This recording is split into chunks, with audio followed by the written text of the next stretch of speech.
Nice to see everyone's just sitting here patiently with their 2 eggs, 2 sausages, pancake, and I'm going to say rice, grits, cottage cheese. My point is, why is no one eating yet? Rick and Morty episode substandard breakfast operating procedure cliche. This time it's the case of the inappropriate bowl of cereal. Everyone knows that you eat cereal while the main breakfast is cooking. And if that shit has been sitting there in a puddle of milk getting soggier by the second, I will lose my damn mind. And don't think it gets a pass if this morning malady is at the pre-milked part of its journey. This bowl is filled to capacity with cereal. How does Morty expect to be able to add any milk to this without some serious cereal seepage? What is up with this balloon game that Jerry's playing? First, I thought he was popping just the blue balloons, but then he pops a red one, and then I wondered why there's no score listed, so what's the point? But then I realized there are apps where you just pop fake bubble wrap like this, so now the sins for app culture and bleeding my bank account dry 99 cents at a time. Sorry, I wasn't paying attention. To a conversation about vampires? In fairness to Jerry, vampires are one of the least interesting conversation topics to happen around this breakfast table. So, not sure why everyone's so worked up about it. Also, making me use the phrase in fairness to Jerry. We tried a couples therapist. That's Earth therapy. You might as well ask a horse to fix a merry-go-round. It may not be perfect and may take a lot of work, but strangely enough, Earth therapy is the only therapy most people on Earth have access to. And if I have to throw sin on one of the funniest shows of all time just to remind you that therapy is indeed amazing, ding away. Also, does he mean an actual horse? Or one of the horses on the merry-go-round itself? I suppose one is as ridiculous as the other, but both prove the point he's trying to make. But this is an oddly specific example of futility, and sometimes I just want to know where this comes from. I'm gonna go make some wooden stakes. Good luck, Summer. If there's one thing I know about Rick and Morty, it's they don't really specialize in having steaks. I booked you for a 2-day intensive at Nuptia 4, the galaxy's most successful couples counseling institute. This place has a 100% success rate at fixing marriages and is open to the entire galaxy. But somehow Rick was able to book them in with 0 notice. I can't even book a damn haircut with that sort of notice. My shoe fits up your ass. You wish. Take that back. You do not think that about me. Show doesn't clearly explain that she's not really angry about the whole killer insect thing. It was actually the 4 boobs. Who wants to carry around 2 more of those nuisances? Character closes a door and is scared by a younger asshole clone of their grandfather standing behind it. Cliché.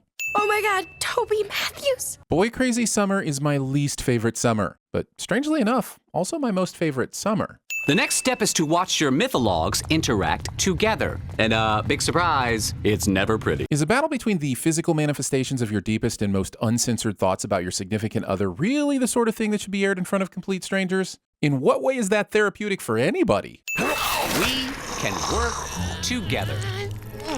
Smearing your arm oil on your worm husband. Honestly, guys, have you ever tried to send this show? Modesty hands. And I guess it's time for me to get back inside the old-timer. I'll let one of our honorary TVSins team members take this one. Phrasing? Where are the Smith mythologues? Sending someone in to check instead of just watching back the surveillance footage. You do have surveillance footage in your fancy futuristic marriage monster prisons, right? Also, this works. Seriously, was the wall matching color of this giant f***ing gloop ball really enough to hide it? I mean, it's clearly spilling over these steps. What the heck did Glick Glack Foofeem think this thing was? Is anybody listening? Can anyone understand? Stop looking at me like that and actually help me. Rhyming understand with help me. Surely a race this advanced has the ability to present these murderous marital monstrosities as harmless holograms. They'd still be able to observe how they interact without the risk of all this maiming. Then again, I suppose that'd mean this B-plot would actually end up being about the complexities of dealing with long-term relationships. And then we'd be in danger of actually learning something. F*** that noise, continue the smashing and slicing. Also, if they absolutely have to take a physical form, which they don't, why would they send this guy all on his own and leave the door wide f***ing open if you know that this is the sort of havoc and destruction they could cause? And this place has a 100% success rate? My TripAdvisor review shall say otherwise. What the hell kind of relationship do you have? I mean, you just screamed. They're codependent! So, are you being rhetorical here? Has your universally lauded marriage counseling service never dealt with codependency? Earlier, these creatures called our planet Earth, as if they didn't know how to pronounce Earth. But the entire map is in English. Make up your mind, ridiculous animated comedy show. If you can find one too, we should be safe for hours, maybe days. There is so much room in this panel for both of them that even Jack and Rose are scoffing at Jerry right now. Get outside, read a book. Reading. Tiny Rick! This episode says Tiny Rick more than the Pickle Rick episode says Pickle Rick. I feel like the writers may be overcompensating for something here. Tiny, pickle...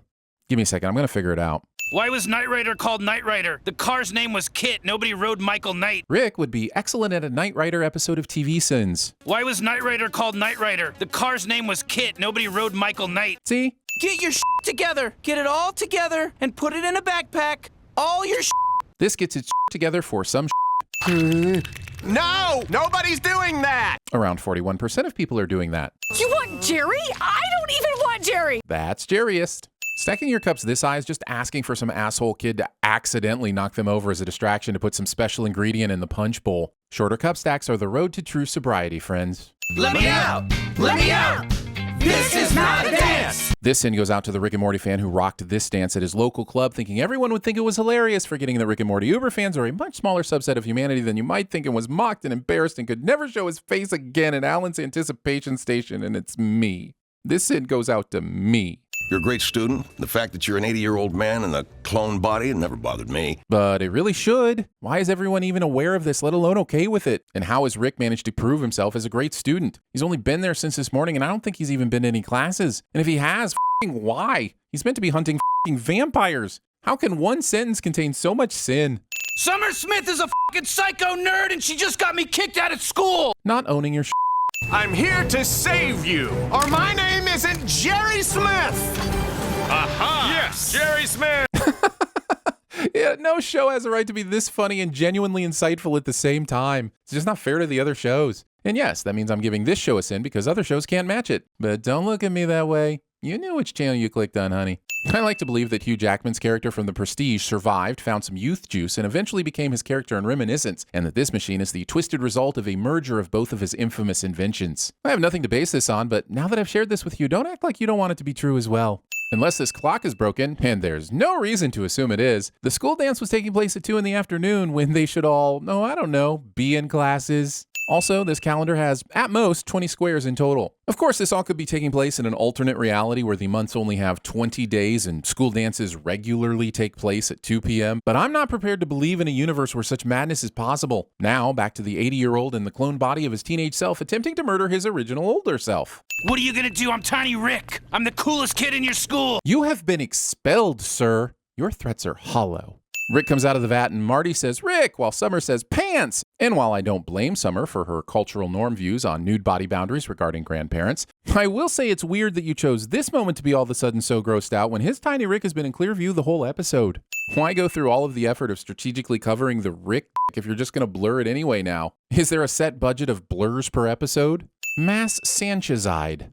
Just so you're prepared, there's a bunch of dead me's in the garage. Speaking of multiple me's, what the is going to happen to the assorted cast of Into the Jerryverse back here? I know nobody behind Rick and Morty is interested in answering those sort of questions, but damn it, I want my loose ends tied up. Hey, phrasing!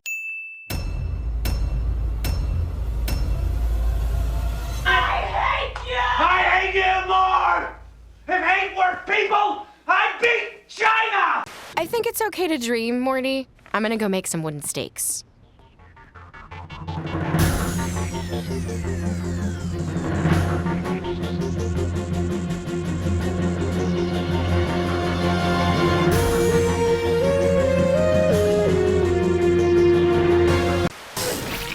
What's that? A very unpleasant little creature. What's his problem? He's got a cold. Hunting a vampire with my grandkid! Now this is not gonna be pretty. We're talking violence, strong language, adult content. Surprise, motherfucker. All right, everybody, this next one's coming straight from the heart, making the lyrics up right off the top of my head. Let me out, what you see is not the same person as me, my life's a lie, I'm not who My children may feast on marten flesh. My home planet is far away and long since gone.